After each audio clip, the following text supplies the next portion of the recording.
An informal council has been influencing the U.S. Department of Veterans Affairs from President Trump's Mar-a-Lago Club. That's according to a new report released by ProPublica. It says 3 businessmen, including the CEO of Marvel Entertainment, have become key players in creating veteran policy decisions by the Trump administration. Isaac Arnsdorf is the reporter for ProPublica and the author of that report.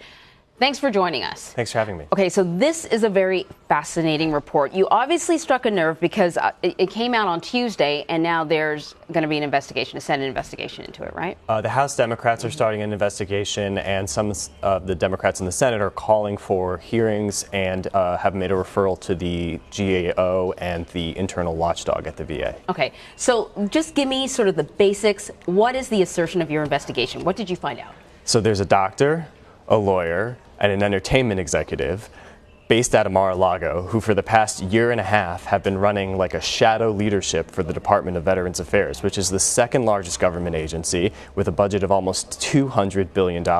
And none of these guys has ever served in the government or in the U.S. military, and they don't really have any relevant experience to veterans health care, but they've been having the actual officials at the VA fly down to Mar-a-Lago to meet with them and get them to approve all kinds of policy and personnel decisions. So when you say a shadow government, we know that, presidents sort of use kitchen cabinets, and certainly the president was very sort of open about inviting many of his well-connected friends to weigh in on policy. How is this different than just sort of generally getting advice? Yeah, so that's right. You might remember there was a time during the transition where Trump was asking, like, Carl Icahn was going to do deregulation. But what's different about this is, first of all of those kind of faded away, and this one has not only continued, but actually consolidated.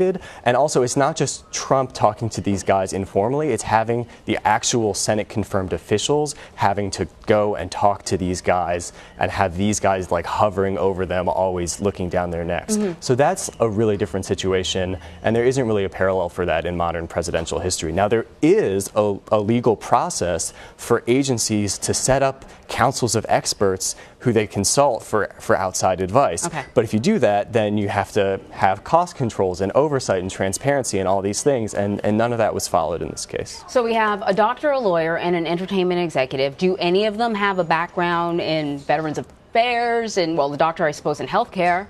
Healthcare, but this doctor is like a doctor to the ultra wealthy. So what he does is, if you're very rich and you live in Palm Beach, you go to this guy and he knows the world's expert in whatever you have, and he'll get you on get you to see them. The entertainment executive is Ike Perlmutter of Marvel, and he fought in the 1967 war for Israel, and before he moved to the U.S. Right. So that's some military experience, but obviously not the U.S. military. Right. And so how did they end up with this portfolio, for lack of a better phrase? Sure. Perlmutter was a Trump supporter during the campaign, and has been friends with Trump for a long time because of Palm Beach, because of Mar-a-Lago. And so when Trump, during the transition, was asking his buddies for help, Perlmutter picked veterans, and then he got his friend, the doctor and the lawyer, to help him. As simple as that. So, where do we go from here? Your report has obviously garnered a bit of attention in sort of the right places. What's next? So there's a new secretary at the VA who just was sworn in a few weeks ago. So he's going to have to, he's in a tough spot now, and we're going to have to see how he handles this. Is he going to try to assert his own authority and take charge? Is he going to take his cues from them and kind of bow down to them? But as we saw from his predecessor, David Shulkin, if you don't do what these guys want, it doesn't necessarily work out well for you. So how did you find out all of this stuff? So there were some rumors in Washington that there may be some secret meetings in Mar-a-Lago. There's a Mar-a-Lago group, but no one really knew what the details. That's what they're called, the Mar-a-Lago group. The Mar-a-Lago Crowd, right. But no one really knew what the details were, because no one, the lawmakers on the Senate and House Veterans Committees didn't know this was happening. It was just a few officials in the VA who were dealing with these people who knew about it.